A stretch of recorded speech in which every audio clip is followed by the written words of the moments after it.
और ज्ञान के बिना भक्ति एक व्यभिचारिणी जैसी हो जाती है। आज यहाँ कल वहाँ, कल वहाँ, कल वहाँ। भक्ति के बिना भक्ति पुष्चली हो जाती है, पुष्चली हो जाती है। जहाँ थोड़ा उसको कुछ फायदा दिखाई दिया, जहाँ थोड़ा त्वरित लाभ दिखाई दिया, बस वहीं गंगा में गंगादास, जमुना में जमुनादास, जहाँ गए वहीं दास। ऐसे फिर भक्ति रोती है, भक्ति दुखी होती है। यमुना के किनारे भक्ति तो सजी धजी है, लेकिन ज्ञान वैराग्य मूर्छित हैं। इसलिए भक्ति कहती है मेरी अब क्या दशा होगी, मैं कहाँ जाऊं, मेरी क्या गति होगी। भक्ति रोती है। ज्ञान का अर्थ है कि बस जाही विधि राखे राम, ताही विधि रहिए। जाही विधि राखे राम, ताही विधि रहिए। जाही विधि राखे राम, ताही विधि रहिए। जाही विधि राखे राम, ताही विधि रहिए। सीताराम सीताराम, सीताराम कहिए। सीताराम सीताराम, सीताराम कहिए। जब भक्ति के साथ ज्ञान होता है, ज्ञान और भक्ति हिमालय के समान अडिग होती है। गोपियां कहती हैं माधवो यदि हंति हन्यताम, यदि माधव श्री कृष्ण मेरी हत्या करना चाहे तो आज हत्या कर दें। वाह क्या बात है, कृष्ण मेरी हत्या करना चाहे तो हत्या कर दें। बांधवो यदि जहाति जीहताम, ये संसार के लोग बंधु बांधव मेरा परित्याग करना चाहे तो कर दें। साधवो यदि हसंति हस्यताम, गांव के लोग यदि हंसी मजाक बनाते हो तो बनाएं। और कृष्ण मुझे मारना चाहे तो मारें, और कृपा करना चाहे तो कृपा करें।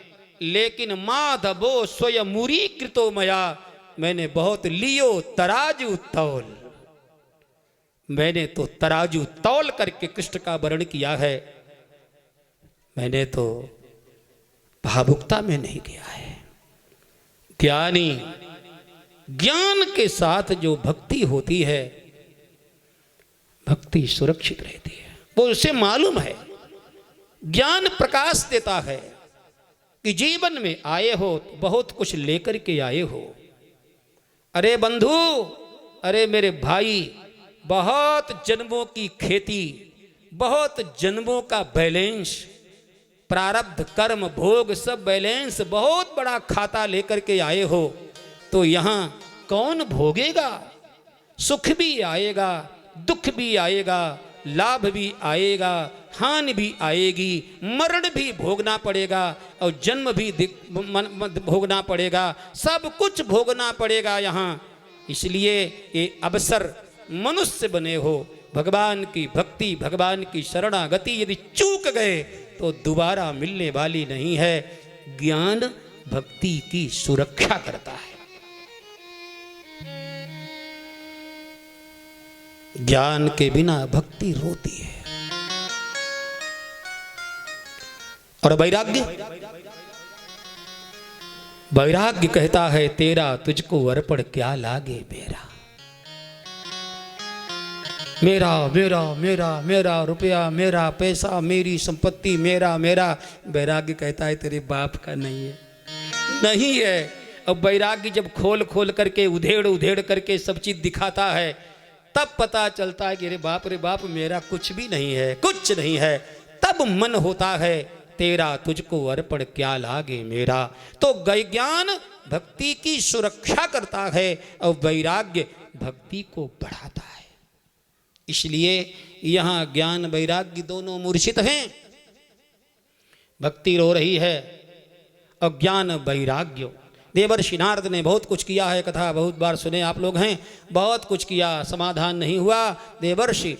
तब सनत कुमार जी ने कहा कि भक्ति ज्ञान विरागाप तो विवेको वर्धते महान।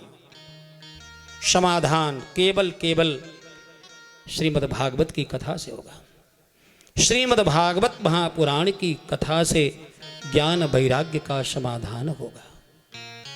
क्योंकि एक कोई ज्ञान कोई जो पुस्तक होती है, कोई शास्त्र होता है, कोई भक्ति की महिमा बताता है, तो कोई ज्ञान की महिमा बताता है, तो कोई वैराग्य की महिमा बताता है। एक दृष्टि से देखा जाए तो तीनों अधूरे हैं, लेकिन श्रीमद् भागवत एक ऐसा शास्त्र है, एक ऐसा महापुराण है, एक ऐसा फार्मूला है जिसमें ज्ञान वैराग्य भक्ति तीनों है, सजाया है। तो ये कथा होती है हरिद्वार में गंगा जी के तट पर। ज्ञान वैराग्य की मूर्छा दूर हुई, भक्ति देवी को साथ लेकर के भक्ति देवी और ज्ञान वैराग्य नाचते हुए कथा मंडप में पहुँचते हैं कि भक्ति सुतौ तौ तरुणौ गृहीत्वा प्रेमैक रूपा सहसा विरासी। श्री कृष्ण गोविंद हरे मुरारे। हे नाथ नारायण वासुदेव, श्री कृष्ण सभी लोग बोलिए। गोविंद हरे मुरारी। हे नाथ नारायण वासुदेव, हे नाथ नारायण वासुदेवा, हे नाथ नारायण वासुदेवा। हे लक्ष्मी नाथ। उस गांव में आत्मदेव नाम के पंडित जी हैं, और पंडित जी कैसे कितने पढ़े लिखे मालूम? बाप रे बाप। बताया समस्त वेदों का उन्हें ज्ञान था, सारे वेद पढ़े थे, सारे शास्त्र पढ़े थे।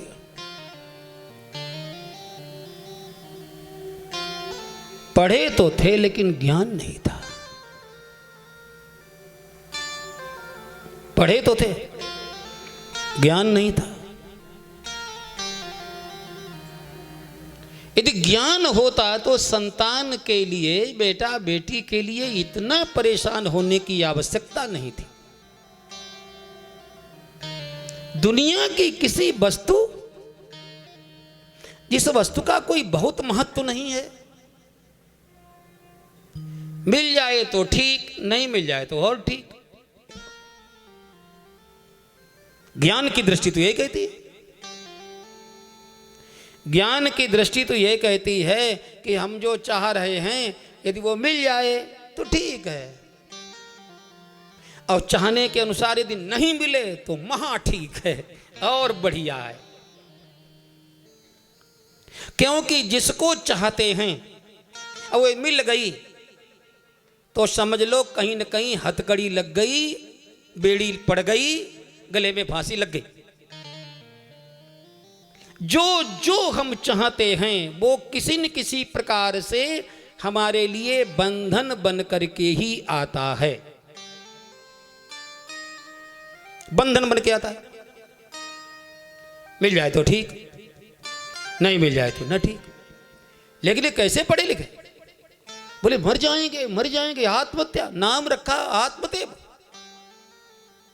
पिताजी ने नाम रखा होगा आत्मदेव, और बोले आत्महत्या करेंगे। अरे थोड़ा पढ़े लिखे होते तो जानते हैं आत्मा की हत्या तो कोई कर ही नहीं सकता। आत्महत्या तो ब्रह्मा नहीं कर सकते। शरीर की हत्या करोगे तुम क्या करोगे? वो तो अपने आप हो जाएगी 4 दिन के बाद। आत्मा की हत्या हो नहीं सकती। और शरीर की हत्या जो लोग करते हैं कितने नादान हैं। अरे वो तो साल 2 साल 4 साल में बस ऐसे ही उसकी हत्या होने वाली है। मौत आएगी, हत्या कर देगी, निपटा देगी। जातस्य ही ध्रुवो मृत्यु ध्रुवम जन्मामृतस्य च। भगवान कहते हैं शरीर का जन्म होता है तो उसकी मौत भी होती है। आत्मा का जन्म तो होता नहीं, इसलिए उसकी मृत्यु नहीं होती है। लेकिन इनके तो ऐसे लग गई कि बस बेटा नहीं, बेटा नहीं, बेटा होगा तो पता नहीं क्या मिल जाएगा, और बेटा नहीं है तब तो हम पता नहीं कहाँ चले जाएंगे। मर जाओ मर जाओ, आत्महत्या करने के लिए। इसी को कहते हैं मोह। मोह सकल व्याधिन कर मूला। सुख दुख कहीं बाहर नहीं है, हमारे अंदर। हम जैसी अपनी सोच बना लें। हम सुख निर्माण करने में बड़े शिल्पी कारीगर हैं और दुख निर्माण करने में भी हम बड़े सुंदर कारीगर हैं। चाहे जितना बड़ा दुख बना लें, चाहे जितना बड़ा सुख बना लें, केवल हमारी सोच में सुख है और हमारे सोच में दुख है।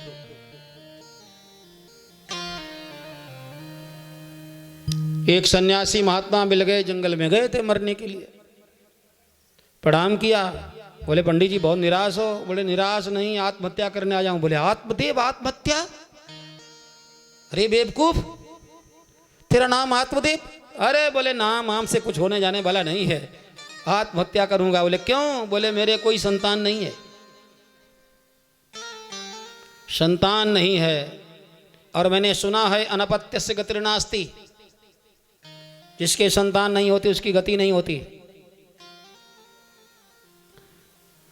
महाराज बड़ी जोर से हंसे।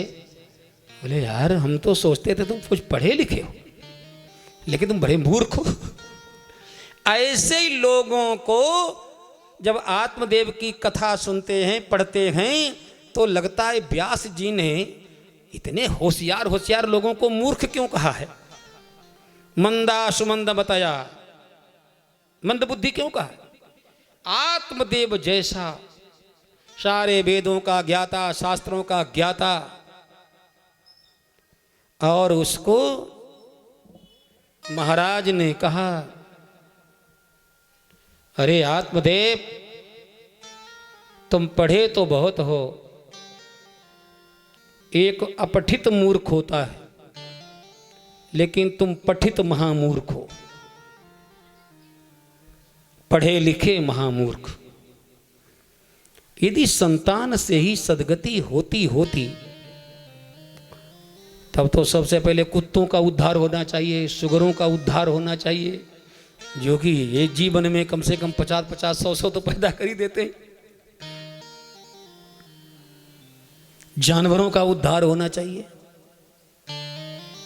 अरे मूर्ख, गीता पढ़ता है? बोले हाँ याद है महाराज। सुनाने लगा फर फर फर फर फर फर। तो कहा उद्धरेद आत्मनात्मानम नात्मानम अवसादित, इसका अर्थ क्या है? बोले ये हमको नहीं मालूम है। अरे पंडित जी, उद्धार में कोई सहयोग करने वाला नहीं है, केवल तुम अपने उद्धारक बन सकते हो और तुम ही अपने विनाशक बन सकते हो। इसमें कोई किसी की पार्टनरशिप नहीं है, न हो सकती है।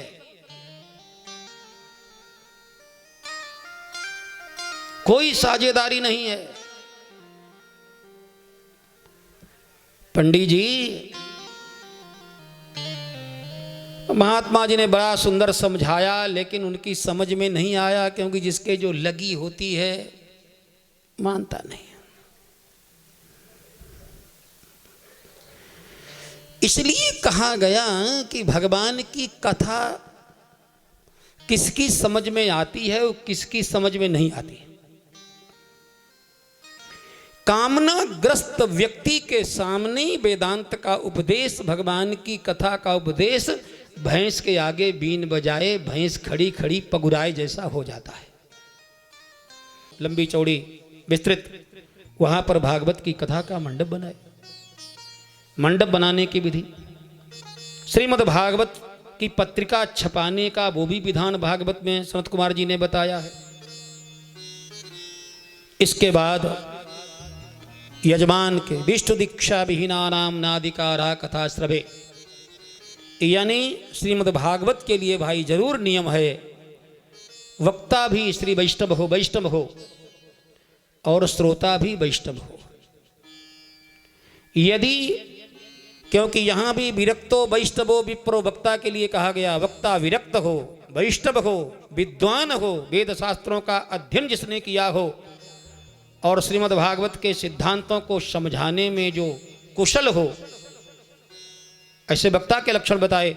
और इसी प्रकार श्रोता के, विष्णु दीक्षा विहीना नाम, श्रोता भी वैष्णव। वैष्णव माने भगवान से जुड़ा हुआ, और जो भगवान से जुड़ा हुआ नहीं है उसे भगवान की कथा भी क्यों इतनी अच्छी लगेगी, वो रस नहीं आएगा। अब हमारा लगाव कहीं और है और हम वर्णन किसी दूसरे का करें तो वर्णन मस्तिष्क से होगा, हृदय से नहीं होगा, क्योंकि हृदय कहीं है, वो बात दमदार नहीं होगी। और श्रोता का लगाव कहीं और है, सुनाया कुछ और जा रहा है, तो श्रोता का भी झुकाव नहीं हो सकता है। इसलिए कहा गया दोनों वैष्णव हों, दोनों भगवान के भक्त हों। अखिल कोटि ब्रह्मांड नायक परात्पर पर ब्रह्म सर्वेश्वर भगवान श्रीमन नारायण, भगवान श्री लक्ष्मी नारायण को, राधा कृष्ण को, सीताराम को अपना आराध्य मानते हों। बताए इस प्रकार से बताया। श्रीमद् भागवत की कथा बड़ी अद्भुत है, बड़ी अद्भुत है। और ये महात्म्य पूरा हुआ कल 1 बजे से, कल 1 बजे से कथा चला करेगी 4:30 बजे तक। ठीक रहेगा ना? 1 से अभी 5 बजे तो शाम जैसी हो गई है, और 4:30 पौने 5 बजे तक, 5 बजते बजते तक आरती कल से हो की है आरती, पापियों को पाप से है तारती। ये अमर ग्रंथ, ये मुक्ति पंथ, ये पंचम वेद निराला, नव ज्योति जगाने वाला। ये अमर ग्रंथ, ये मुक्ति पंथ, ये पंचम वेद निराला है, नव ज्योति जगाने वाला है। हरि नाम यही, हरि ध्यान यही, हरि नाम को मिटाने वाला है, हरि दर्श कराने वाला है। ये सुख करणी, ये दुख हरणी, ये सुख करणी, ये दुख हरणी। श्री मधुसूदन की आरती, पापियों को पाप से है तारती। श्री भागवत भगवान की है आरती, पापियों को पाप से है तारती। हे मधुर बोल जग पंथ खोल, सन्मार्ग बताने वाला है, बिगड़ी को बनाने वाला है। ये मधुर बोल जग पंथ खोल, सन्मार्ग बताने वाला है, बिगड़ी को बनाने वाला है। श्री राम यही घनश्याम यही, श्री राम यही घनश्याम यही, प्रभु की महिमा की आरती, पापियों को पाप से है तारती। श्री भागवत भगवान की है आरती, पापियों को पाप से है तारती।